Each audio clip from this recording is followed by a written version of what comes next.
My name is Evelyn. I am 28 years old, and I live in Denver. It started with a knock on my door that shattered my peaceful Saturday morning. I wasn't expecting anyone. I live a quiet life here in Denver, far away from the chaos of my childhood home. When I looked through the peephole, my breath hitched. It was them, my parents. I opened the door, my hand trembling just a little. They stood there, looking older, wearing smiles that didn't quite reach their eyes. They came inside, looking around my apartment like they were inspecting merchandise. They didn't ask how I was. They didn't ask about my job. They just sat down on my gray sofa and dropped the bomb. "Evelyn," my mother said, grabbing my hand with a warmth that felt fake. "We need a favor. It's for Elena, her wedding. It needs to be perfect. We need $75,000. The room went silent. I stared at them. These were the same people who told me years ago that paying for my college was shameful. They watched me struggle. They watched me starve. And now, they wanted my hard-earned money to pay for a party for their favorite daughter. Something inside me didn't just break. It finally woke up. But before I tell you how everything flipped, like and subscribe, drop a comment. Where are you watching from?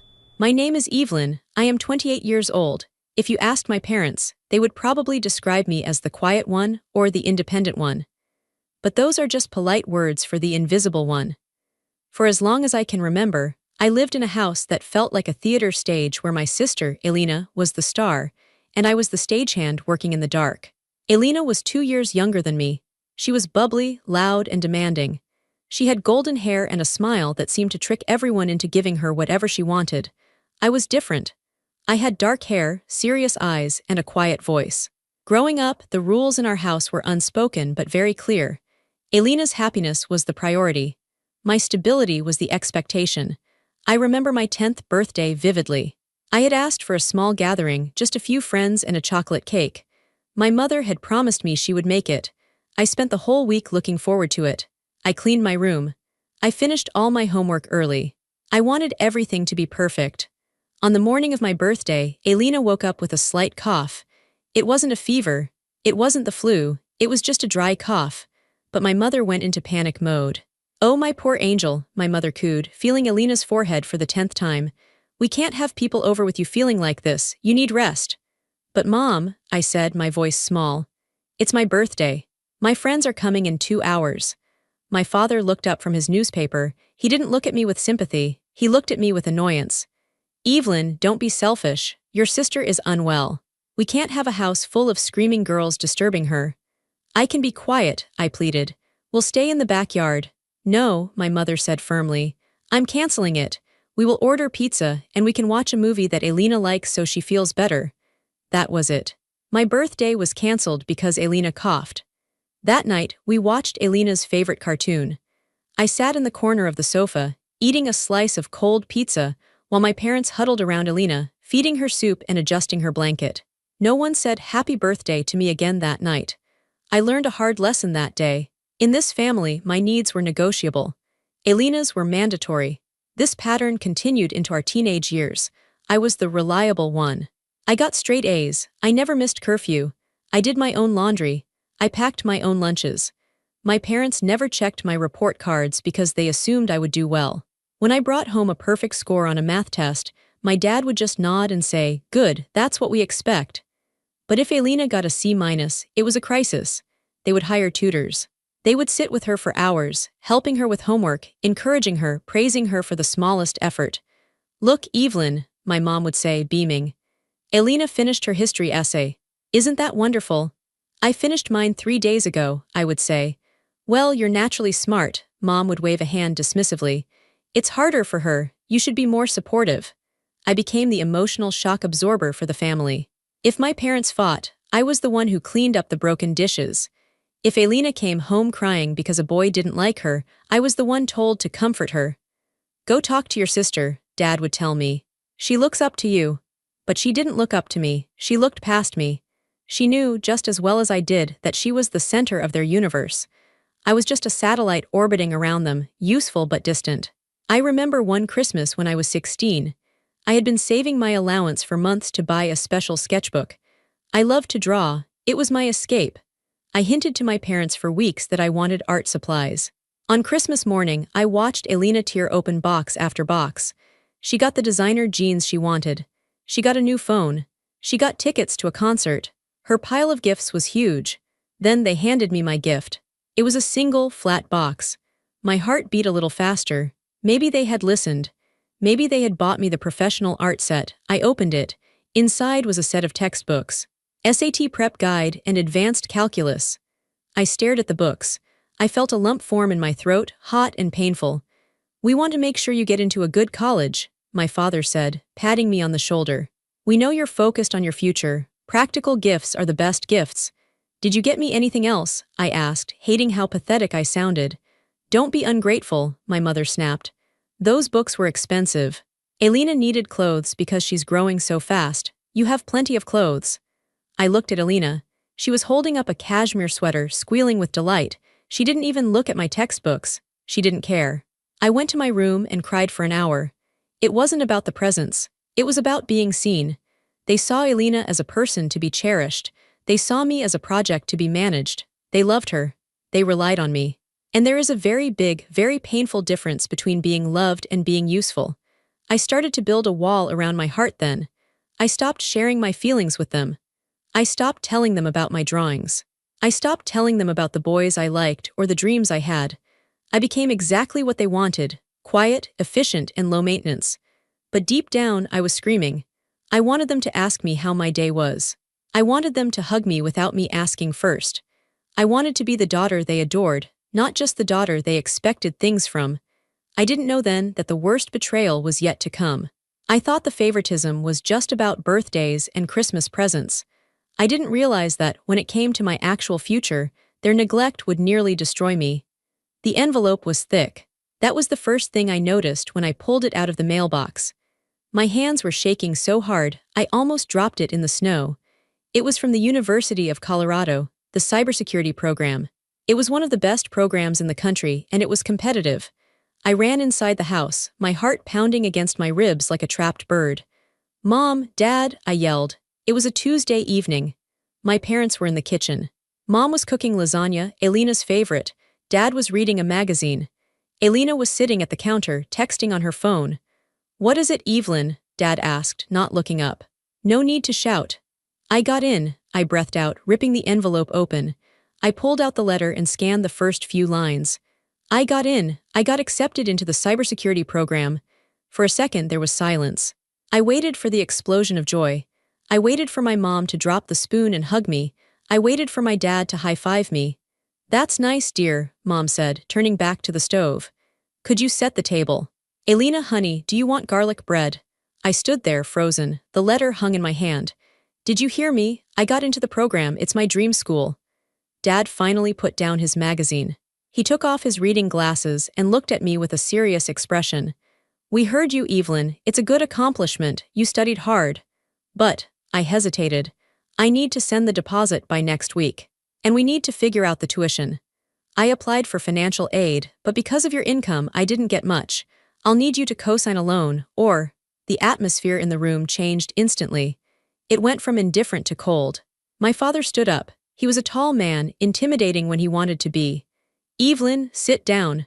I sat at the table, clutching my acceptance letter. Elena didn't look up from her phone, but I saw a small smirk on her face. "We need to be clear about something," my father said. "We have discussed this. We are not paying for your college." I blinked. "What? But you paid for my private high school. You talked about college my whole life." "That was different," Mom chimed in, wiping her hands on a dish towel. "College is expensive, and we believe that taking on debt is shameful. If you want this degree, you need to earn it yourself. We aren't going to hand it to you." "I'm not asking you to hand it to me," I stammered. "I'm asking for help. The tuition is $40,000 a year. I can't make that working a minimum wage job. I just need you to co-sign a loan. I'll pay it back, I promise." "No," Dad said. The word was sharp, like a door slamming shut. "We will not put our names on debt. It's risky. If you fail, we are on the hook. We have our retirement to think about. We have the house." "But you bought Elena a car last month," I said, my voice rising. "You bought her a brand new Jeep because she passed her driving test on the second try." "That is different," Mom said defensively. "Elena needs to get to school safely. She's delicate. She gets anxious on the bus." "I'm going to lose my spot," I shouted, tears finally spilling over. "If I don't pay the deposit, I lose my spot." Please, this is my future. This is everything I worked for. Those textbooks you gave me for Christmas, I used them, I did everything you asked. My father crossed his arms. This is a lesson in resilience, Evelyn. If you want it bad enough, you will find a way. Character is built through struggle. We are doing this for your own good. We don't want you to be spoiled. Spoiled. The word rang in my ears. I looked at Elena, who was sipping a soda, wearing the designer sweater they bought her. I looked at my parents, standing in their nice kitchen in their nice house. They weren't broke. They just didn't want to spend their money on me. I can't believe you, I whispered. You're supposed to be on my side. We are, Mom said calmly. We are teaching you to be an adult. Now, please wash your hands for dinner. I didn't stay for dinner. I grabbed my coat and ran out the back door. I ran until my lungs burned. I ended up at my grandparents' house, 3 miles away. Eldon and Margaret lived in a small, cozy bungalow that smelled like peppermint tea and old paper. When my grandmother opened the door and saw my tear-streaked face, she didn't ask questions. She just pulled me inside. I sat at their small kitchen table and sobbed. I told them everything. I told them about the letter, the refusal, the car they bought Elena. Grandpa Eldon sat quietly, his jaw tight. Grandma Margaret stroked my hair. They won't sign, I choked out. I can't go, I have to decline the offer. Grandpa Eldon cleared his throat. He reached into his pocket and pulled out a checkbook. His hands were weathered and shaky, but his voice was steady. How much is the deposit? He asked. Grandpa, no, I said. It's $500 just to hold the spot, but the tuition. We can't pay the tuition, Evie, Grandma said softly. We don't have that kind of money. But we can help you with the deposit. And you can live here.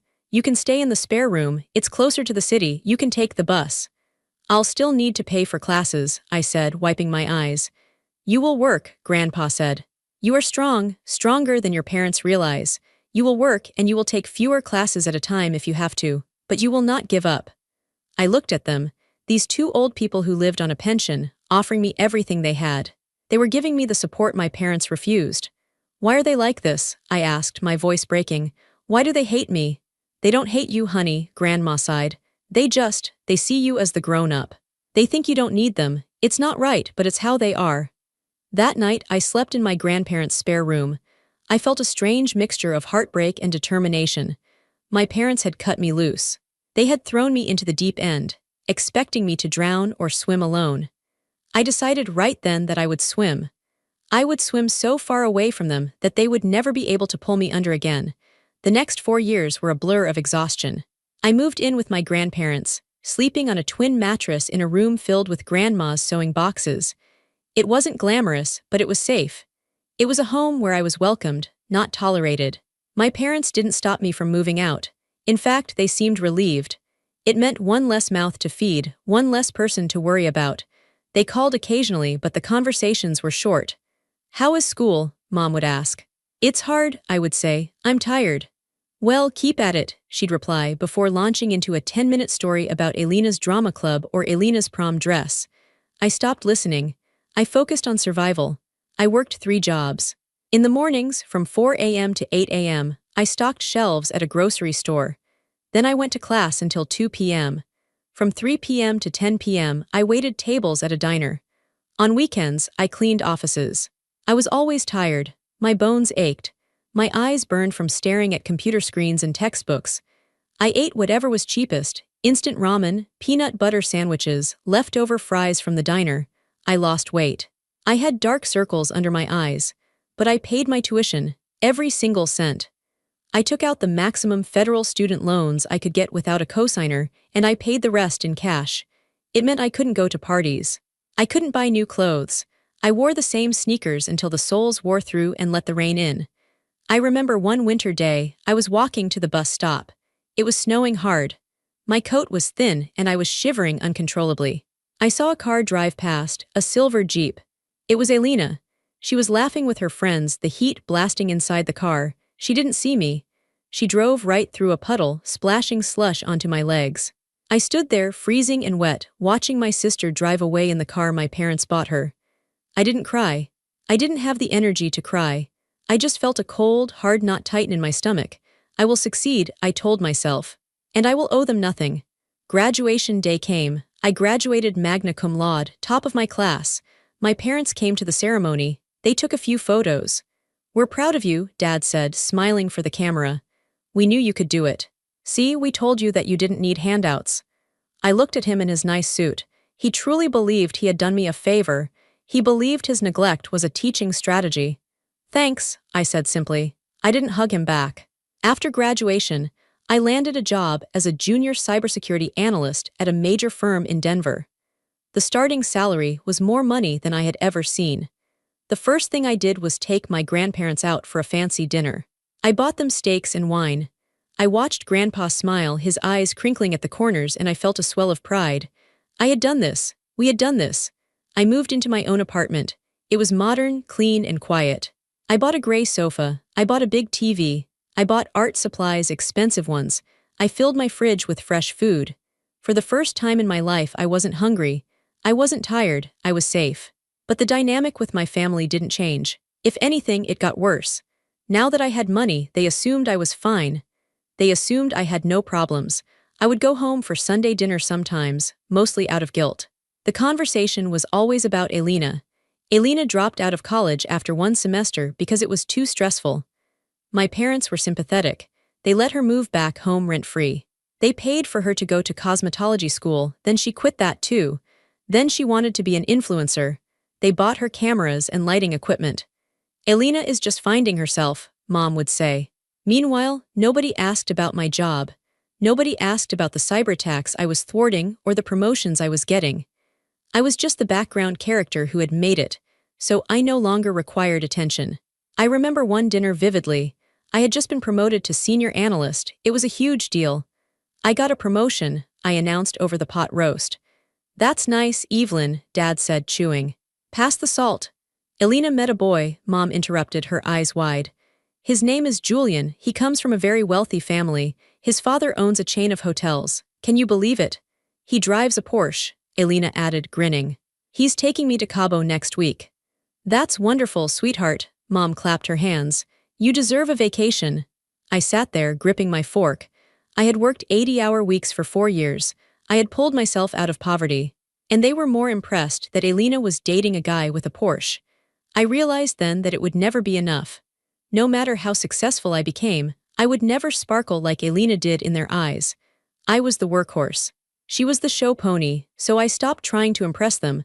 I pulled back, I visited less. I focused on my life in Denver. I made friends who liked me for me. I started hiking. I started painting again. I found peace in the silence of my apartment. I thought I had escaped. I thought the worst was over. I thought that because I didn't ask them for anything, they couldn't hurt me anymore. I was wrong. That brings us back to today, to the knock on the door, to my parents sitting on my gray sofa, looking out of place in my sanctuary. My mother was still holding my hand. Her palm felt sweaty. The silence in the room was deafening after she dropped the number. $75,000. I pulled my hand away slowly. I stood up and walked to the window, looking out at the Denver skyline. I needed a moment to make sure I hadn't hallucinated the request. I'm sorry, I said, turning back to them. My voice was calm, shockingly calm. Did you say $75,000? It's for the wedding, Mom said, her voice rushing now, trying to fill the silence. You know Elena and Julian are getting married.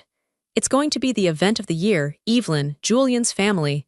They are very high society. We can't embarrass ourselves. The venue alone is $30,000. Then there's the catering, the dress, the flowers. The flowers, I repeated. You want me to pay for flowers? It's not just flowers, Dad said, leaning forward. He used his reasonable business voice. It's the whole package. Look, Evelyn, we've looked at the numbers. We can cover about $20,000. Julian's parents are paying for the honeymoon and the rehearsal dinner, but the wedding reception falls to the bride's family. That's tradition.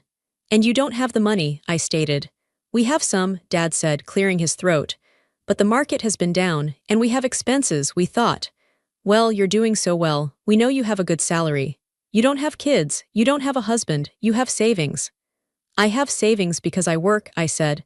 I have savings because I didn't go on vacations. I have savings because I ate ramen for 4 years. Evelyn, don't start with the drama, Mom sighed. This is family, it's your sister's big day. She looks up to you so much. She wants you to be the maid of honor, I laughed. It was a dry, humorless sound. She wants me to be the maid of honor. Or she wants the person with the checkbook to stand next to her. That is an awful thing to say, Mom snapped. She loves you.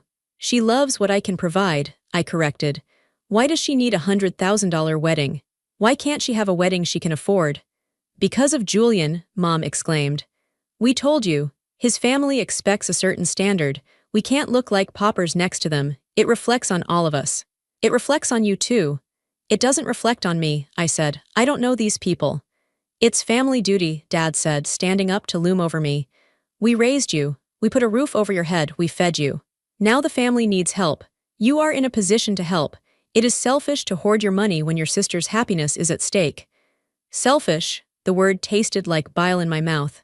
I looked at them, really looked at them. I saw the hypocrisy etched into their faces. These were the people who told an 18-year-old girl that debt was shameful. These were the people who watched me walk into the snow with thin shoes because they wouldn't buy me boots, but bought Elena a car. These were the people who refused to co-sign a loan for my education, an investment in my future, but were now demanding cash for a party. They didn't see my money as mine. They saw it as a family resource that I had just happened to collect for them. They thought that because I was the reliable one, I would just say yes. They thought they could guilt me into it. You told me, I said quietly, that you wouldn't pay for my college because you wanted to teach me resilience. You said you wouldn't support me because you had your retirement to think about. That was different, Dad dismissed. You were a child, we were teaching you values. So where are Elena's values? I asked. Why doesn't she have to learn resilience? Why doesn't she have to struggle? Why is her happiness worth $75,000 of my money, but my education wasn't worth a signature on a piece of paper? Stop living in the past, Mom cried out. This is about now. This is about your sister. If you don't do this, the wedding will be a disaster. She will be heartbroken. Do you want to be responsible for ruining her wedding? They were doing it again, making me the villain. If I said yes, I was being used. If I said no, I was the bad sister who ruined the wedding. But something had shifted in me. Maybe it was the years of silence. Maybe it was the memory of my grandfather's shaking hands writing that check for my deposit. Maybe it was just the sheer audacity of their request. I wasn't the scared little girl at the kitchen table anymore. I was a woman who had built a fortress out of her own scars. I need you to leave, I said. My parents looked stunned.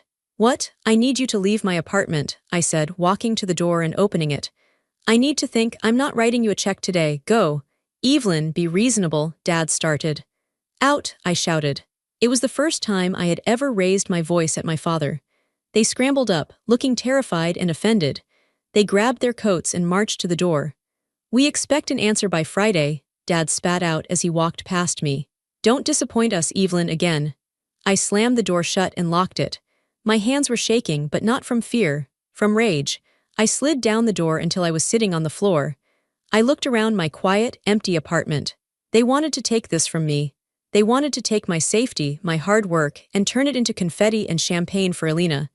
I pulled out my phone. I didn't call my parents. I didn't call Elena. I opened my banking app. I looked at the number in my savings account. It was a number that represented my freedom. Then, I opened my photo gallery and scrolled back years.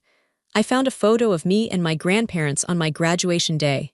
They were the only ones who had ever really invested in me. I knew what I had to do, but I needed to gather my strength first. I stood up, wiped my face, and grabbed my car keys. I wasn't going to sit here and stew. I was going to go to the only place that felt like home. I was going to see Grandma Margaret. After my parents left my apartment, the silence they left behind was heavy. It felt like the air had been sucked out of the room. I stood by the door for a long time. My heart was beating fast, like a drum in my chest. I looked at the spot on the sofa where they had sat. It looked like a normal sofa, but it felt contaminated. They had come into my safe space, my home, and they had tried to break me again. I needed to get out. I couldn't stay in that room. The walls felt like they were closing in on me. I grabbed my car keys from the hook by the door. My hands were shaking so bad I almost dropped them. I put on my coat. I didn't even check the mirror. I didn't care how I looked. I just needed to be somewhere else, somewhere safe. I went down to the garage and got into my car. It was a reliable sedan, nothing fancy, but I paid for it with my own money. Every time I started the engine, I felt a little spark of pride. Today, I didn't feel pride. I felt sick. I drove out of the city, heading toward the suburbs, heading toward the only place that had ever really felt like home. The drive to my grandparents' house usually took 30 minutes.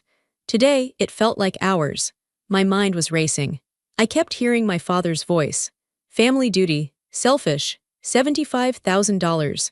The words bounced around my head like a bad song I couldn't turn off. I started thinking about money. Not just the money they wanted now, but the money from before. I remembered my freshman year of college. I remembered standing in the grocery store aisle, holding a loaf of bread and a jar of peanut butter. I remembered counting the coins in my palm. I had exactly $3.50. The bread was $2. The peanut butter was $3. I couldn't afford both. I had to choose. I bought the peanut butter because it had more protein. I ate it with a spoon for dinner for 3 days. Where were my parents then? They were on a cruise. They had sent me a postcard, having a great time. Hope school is fun. They were drinking cocktails while I was deciding between bread and peanut butter. I gripped the steering wheel tighter. My knuckles turned white. The anger was starting to boil. It wasn't the hot, explosive anger I felt earlier. It was something else. It was cold. It was hard. It was the anger of someone who finally sees the truth. I pulled into the driveway of my grandparents' small white house. The gravel crunched under my tires. The sound was familiar and comforting. I turned off the engine and just sat there for a minute. I looked at the house. The paint was peeling a little bit on the porch. The flower beds were overgrown. It wasn't a perfect house. It wasn't a mansion like the one my parents lived in. But it was filled with love. I got out of the car and walked up the steps. I didn't knock. I used the spare key hidden under the mat. I opened the door and the smell hit me immediately. It smelled like old books, peppermint tea, and lavender. It smelled like safety. "Grandma," I called out. My voice sounded weak. "In the kitchen, dear," she answered. I walked into the kitchen. Grandma Margaret was sitting at the wooden table. She was peeling apples. Her hands were wrinkled and spotted with age, but they moved with a steady rhythm. Grandpa Eldon was sitting in his favorite armchair in the corner, reading a newspaper with a magnifying glass. When Grandma looked up and saw me, she stopped peeling. She put the knife down. She saw my face. She saw the red eyes. She saw the shaking hands. "Oh, Evelyn," she said softly. "Come here." She stood up and opened her arms. I walked into them and I just collapsed. I started crying. I cried for the 18-year-old girl who was hungry. I cried for the 20-year-old who worked until her feet bled. I cried for the woman who just wanted her parents to love her without a price tag. Grandma held me tight. She was small and frail now, but she felt like a mountain. She didn't say anything. She just let me cry. Grandpa put down his paper and watched us, his eyes sad but kind. After a while, I pulled away. Grandma wiped my face with a tissue. "Sit down," she said. "I'll make tea." I sat at the table. I watched her move around the kitchen. She put the kettle on. She got out the mugs. It was such a simple routine, but it grounded me. "They came to see me," I said. My voice was raspy. "Your parents?" Grandpa asked from his chair. "Yes," I said. "They want money. For Elena's wedding." Grandma snorted. It was a very unladylike sound. "Of course they do. How much?" $75,000, I said. Grandma dropped the teaspoon. It clattered onto the counter. Grandpa let out a low whistle. "75,000, Grandma repeated. "For a party, have they lost their minds?" "They said it's my duty," I said, looking down at the table. "They said I owe them because they raised me. They said I'm selfish for keeping the money I earned." "That is nonsense," Grandpa said firmly. He stood up slowly, leaning on his cane. He walked over to the table and sat down next to me. "Evelyn, look at me." I looked at him. His blue eyes were faded, but they were sharp. "You don't owe them a penny," he said. "Raising a child is not a business deal. You don't invest in a kid expecting a payout. You do it because you love them. If they think you owe them, then they didn't raise you, they just boarded you." I felt guilty, I admitted, when they were in my apartment, looking at me with that disappointment. I felt like a bad daughter. "You are not a bad daughter," Grandma said, placing a mug of hot tea in front of me. "They are bad parents. I'm sorry to say it because they are my family too, but it's the truth. They chose a favorite a long time ago. They put Elena on a pedestal and they put you in the basement. And now that you've built your own house, they want to move in." I took a sip of the tea. It was hot and sweet. It warmed my chest. "I kept all the bills," I whispered. "From college, I have a box in my closet. Every loan statement, every receipt for textbooks, every pay stub from the diner." "Why did you keep them?" Grandma asked gently. "To remind myself," I said. "To remind myself that I did it alone. But now, looking back, it just makes me angry. Why did it have to be so hard? Why couldn't they just help me a little bit? They bought Elena a car. They pay her rent. Why was I not worth it? Because you were strong, Grandpa said. And they are weak people. Weak people are intimidated by strength. They saw that you didn't need them and it scared them. Elena needs them. That makes them feel important. You make them feel unnecessary. That hit me hard. I had never thought about it that way. I always thought they ignored me because I wasn't good enough. But maybe they ignored me because I was too good, too independent. I didn't feed their ego. I'm going to say no, I said. The words felt heavy but right. I'm going to tell them I won't pay. Good, Grandma said. Stand your ground, Evie. You worked too hard for that safety to give it away for a chocolate fountain and a DJ. They might cut me off, I said. They might stop talking to me. Grandma reached across the table and covered my hand with hers. Let them. If they stop talking to you because you won't give them money, then they aren't talking to you. They are talking to your wallet. You are better off without that noise. I stayed with them for hours. We didn't talk about the wedding anymore. We talked about Grandpa's garden. We talked about a show Grandma was watching. It was normal. It was peaceful. It was what family was supposed to be. By the time I left, the sun was setting. The sky was a deep purple. I got back in my car. I didn't feel sick anymore. I felt something new. I felt solid, like a brick wall that had finally dried and set. I drove back to my apartment. I went inside. I looked at the sofa again. It didn't look contaminated anymore. It just looked like furniture. I was reclaiming my space. I was reclaiming my life. I knew they would come back. I knew the fight wasn't over. But for the first time, I knew I was going to win. Not because I wanted to hurt them, but because I finally loved myself enough to protect myself. The week dragged on. Every time my phone buzzed, my stomach clenched, thinking it was them. But they didn't call. They were waiting. They had given me a deadline. Friday. They expected me to show up with a check or transfer the money. They expected me to cave like I always did when I was younger. But Friday came and I didn't go to them. I stayed home. I took the day off work. I needed to be ready. I knew they wouldn't just let the deadline pass. They would come to me. I spent the morning cleaning my apartment. I scrubbed the counters until they sparkled. I vacuumed the rugs. I organized my bookshelf.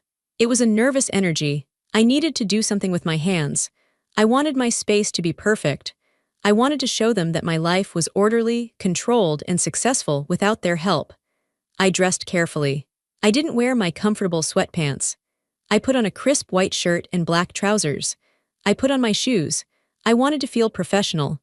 I wanted to feel like the senior cybersecurity analyst I was, not the scared little girl they remembered. At 10 a.m. the doorbell rang. It was sharp and demanding. I took a deep breath. I walked to the door. I looked through the peephole. It was them. Mom and Dad. They were dressed up too. Dad was in a suit. Mom was wearing a silk blouse. They looked like they were going to a business meeting.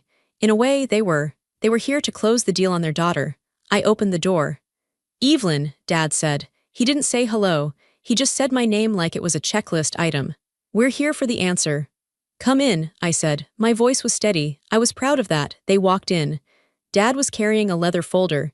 He placed it on my coffee table with a thud. This is the contract for the venue, he said, tapping the folder. We need the deposit today. And the rest of the vendor payments are due next week. We figured it would be easiest if you just wrote one check to us, and we will handle the distribution. That way you don't have to deal with the stress of the planning. He was so confident. He spoke as if my agreement was a foregone conclusion, as if the last time we spoke I hadn't kicked them out. Sit down, I said. They sat on the sofa. I didn't sit. I stood by the window, keeping a distance between us. I needed the high ground. I'm not writing a check, I said. I didn't lead up to it. I didn't apologize, I just said it. The air in the room froze. My mother blinked as if she hadn't heard me correctly. My father's confident smile faltered. Excuse me, Dad said. We don't have time for games, Evelyn. The bank closes at 5. It's not a game, I said. I am not giving you $75,000. I am not giving you any money for Elena's wedding. Evelyn, be reasonable, Mom said, her voice rising in pitch. We told you, this is vital. The invitations are already drafted. People are expecting this wedding. Julian's family is expecting it. Then Julian's family can pay for it, I said. Or you can pay for it, or Elena can pay for it. We can't afford it, Dad snapped. The polite businessman mask slipped, revealing the anger underneath. We told you that. Our liquidity is tied up. We need you to step up. This is what family does. We help each other. Help, I laughed. It was a cold, dry laugh. You want to talk about help? Let's talk about help. Where was the help when I was 18? Oh God, not this again, Mom groaned, throwing her hands up. Why do you always bring up the past? You are so bitter, Evelyn. It's ugly. I bring it up because it matters, I said. You refused to help me with 4 years of college tuition. That was an investment in my future. You said no. You said debt was shameful. You said I had to learn the hard way. And look at you, Dad gestured around the apartment. You did well, our method worked. You are successful because we were tough on you. You should be thanking us. My jaw dropped. The audacity was breathtaking. You think I'm successful because you abandoned me. I'm successful despite you abandoning me. I'm successful because Grandpa and Grandma helped me with the deposit. I'm successful because I didn't sleep for 4 years. You don't get to take credit for the house you refused to help build. We are your parents, Dad shouted, standing up. His face was turning red. We gave you life. We fed you for 18 years. You owe us. I don't owe you for the basics of parenting, I shouted back. You chose to have children. Feeding me was your legal obligation, not a favor, and even if I did owe you. Why doesn't Elena owe you? Why does she get a free ride? Why does she get a car and rent and now a wedding? Elena is different, Mom cried. She needs us. She's not like you. She's sensitive. She can't handle the stress you can. If we don't help her, she will crumble.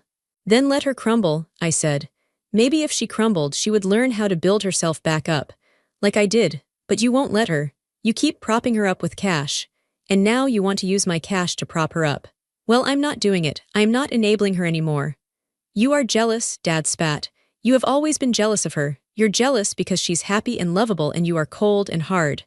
The words stung. They aimed for the weak spots. Cold, hard, unlovable. I am hard because I had to be, I said quietly. I had to be hard to survive you. If you don't do this, Mom said, standing up to join Dad. Her eyes were wild. If you don't write this check, you are turning your back on this family. Do you understand? You won't be welcome at Christmas. You won't be welcome at the house. We will be done with you. The threat hung in the air. The ultimate weapon. Do what we want, or we will stop loving you. I looked at them. I looked at my mother, who had never hugged me the way she hugged Elena. I looked at my father, who only looked at me with pride when he thought he could get something from me. I realized something profound. I wasn't losing anything. You can't lose something you never really had. Their love was conditional, it was a transaction, and the price was too high. Okay, I said. My parents froze. What? Dad asked. I said okay, I repeated. If the price of being in this family is $75,000, I'm not paying it. If you want to disown me over money, then go ahead. But I want you to remember this moment.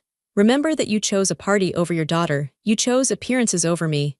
You will regret this, Dad stammered. He looked unsure now. The threat hadn't worked. He had no other cards to play. I don't think I will, I said. Now please leave. I have work to do. You're making a huge mistake, Evelyn, Mom sobbed. It was a fake, manipulative sob. You are breaking my heart. You broke mine a long time ago, Mom, I said. I just finally stopped trying to fix it. I walked to the door and held it open. I stared at them. I didn't blink. I was a statue. They gathered their things. Dad grabbed the leather folder. He looked at me with pure hatred. Don't expect an invitation to the wedding or the funeral. Noted, I said. They walked out into the hallway. I was about to slam the door when I heard a noise, a gasp. I looked past my parents. Standing in the hallway, leaning against the wall, was Elena. Elena looked terrible. That was my first thought. My beautiful, perfect sister, who always looked like she had just walked out of a magazine, looked like a wreck. She was wearing sweatpants that were too big for her. Her hair was in a messy knot on top of her head. Her face was pale, and her eyes were swollen and red. She was holding a set of keys. She must have let herself into the building while we were arguing. Elena, Mom said, her voice shifting instantly. It went from the screeching harpy tones she used on me to a soft, sugary coo. Baby, what are you doing here? Did you drive? You know you get anxious driving in the city. Elena didn't look at Mom, she was looking at me. Her eyes were wide, filled with shock. I heard you, Elena whispered. You heard what, sweetheart? Dad asked, trying to block her view of me. We were just leaving. Evelyn is having a bad day. She's not feeling well. Stop lying, Elena said. Her voice wasn't loud, but it cut through the air like a knife. I heard everything. I was standing here for 5 minutes. I heard what you said to her. You said she was cold and hard. You said you would disown her. We were just trying to reason with her, Mom cried, reaching out to touch Elena's arm. She's refusing to help with your wedding. She wants to ruin your special day. We were just defending you. Elena pulled her arm away. She looked at our parents with a look of pure exhaustion. You weren't defending me, Elena said. You were using me. You were using me as an excuse to take her money. We need the money for the venue, Dad insisted. For the flowers, for the dress, it's for you, Elena. I don't want it, Elena said. The silence that followed was total. My parents looked like they had been slapped. What? Mom whispered. I don't want the wedding, Elena said. Tears started to roll down her cheeks. I never wanted the big wedding. You did, Mom. You wanted the photos. You wanted to show off to Aunt Carol and the neighbors. I just wanted to marry Julian. But Julian's family, Dad stammered. Julian doesn't care, Elena shouted. It was a raw, broken sound. Julian hates all this stuff. We've been fighting every night because of the stress. We can't afford this life you're trying to build for us. I'm drowning, Mom, I'm drowning. She turned to look at me. She walked past our parents and stood in front of my doorway. You were right, she said to me. I looked at my little sister. For the first time, I didn't see the golden child. I saw a terrified young woman who had been crippled by too much help. About what? I asked softly. About me, she said. You said I was helpless. You said they crippled me. You're right, I can't do anything. I don't know how to pay bills. I don't know how to keep a job. I quit everything when it gets hard because Mom always tells me I don't have to suffer. But I am suffering. I feel useless. She wiped her nose with her sleeve. I saw you, years ago, that day in the snow. My breath hitched. You saw me. I was in the Jeep, she said. I saw you walking to the bus stop. You looked so cold. I wanted to stop. I really did, but I was scared. I was scared that if I stopped, I would have to admit that what Mom and Dad were doing to you was wrong. And if I admitted that, I would have to admit that I was part of it. So I just kept driving. I turned up the music so I couldn't think about it. She looked me in the eye. I'm so sorry, Evelyn. I've been sorry for 4 years. I felt the anger inside me start to crack. It crumbled away, leaving just sadness. Why didn't you say anything? I asked. Because I was a coward, Elena said, and because I was jealous. You were jealous of me? I asked, just as shocked as I was the first time I thought it. Yes, she said, you were real. You were out there in the world, fighting, building something. I was just a doll in a dollhouse. You have a career, you have respect, I have. Nothing, I'm just Elena the pretty one. That's all I am. She turned back to our parents. Her voice became stronger. I'm canceling the wedding, she announced. You can't, Mom shrieked. The deposits, the reputation. I don't care about the reputation, Elena yelled. I care about my sister, I care about my life. I'm not starting my marriage with stolen money. I'm not taking Evelyn's savings. Elena, you are making a mistake, Dad warned, his voice low and dangerous. If you do this, we can't help you anymore. Elena laughed. It sounded just like my laugh earlier. Good, don't help me, please stop helping me. Your help is ruining me. She looked at me. Evelyn, I know I don't deserve it, but I don't want to be alone with them right now. Can I come in? I looked at my parents, standing in the hallway looking defeated and small. Then I looked at my sister, who was finally standing on her own 2 feet. Yes, I said, come in. Elena stepped into my apartment. I looked at my parents one last time. Goodbye, I said. I closed the door in their faces. I heard them shouting for a minute, then footsteps, then the elevator ding, then silence. I turned to Elena. She was standing in the middle of my living room, looking around like she had landed on a different planet. Nice place, she sniffled. Thanks, I said. I paid for it myself. She smiled weakly. I know, 3 weeks is not a lot of time to plan a wedding, but it turns out, when you strip away the $75,000 of fluff, a wedding is actually pretty simple. Elena canceled everything. The ballroom, the caterer, the 10-piece band. She lost some deposit money, which Dad had paid, but she didn't care. She said it was the price of freedom. We found a new venue, the Lakewood Community Center. It cost $200 to rent for the afternoon. It wasn't glamorous. The floors were linoleum, and the walls were a beige color that reminded me of a dentist's office. But it had big windows that let in the sunlight, and it had a kitchen where we could heat up food. We did everything ourselves. It was fun, actually fun. Elena came over to my apartment every night. We sat on the floor, drinking cheap wine and making decorations. We made paper flowers out of old book pages. We strung up fairy lights that I had in my closet. For the first time we talked. really talked. She told me about how suffocating it felt to be the perfect daughter, how she felt like she had to perform constantly. I told her about the loneliness of those college years. We cried a lot. We laughed even more. We were getting to know each other as adults, not as the roles our parents had assigned us. On the day of the wedding, the community center looked transformed. It didn't look expensive, but it looked magical. The fairy lights twinkled against the beige walls. The paper flowers looked artistic and unique. I was the maid of honor. I didn't buy a new dress. I wore a navy blue cocktail dress I wore to work events. Elena wore a white sundress she found at a vintage shop for $40. She had her hair down, loose and wavy. She looked younger, lighter. She looked happy. Our parents weren't there. They had sent a text to Elena saying they could not support this mockery of a wedding, and that they would be spending the weekend at the lake house to recover from the stress. When Elena read the text, she just shrugged. "Okay," she said. And she put the phone away. She didn't cry. She chose her peace over their approval. Grandma and Grandpa were there. Grandpa was in his wheelchair, wearing his best suit from 1980. Grandma was wearing a hat with a flower on it. She looked like royalty. Julian's family came too. I was nervous about them. Mom and Dad had made them out to be these terrifying snobs, but when they walked in, they were smiling. Julian's dad took off his tie and rolled up his sleeves to help set up the chairs. Julian's mom hugged Elena and told her she looked beautiful. They didn't care about the prestige.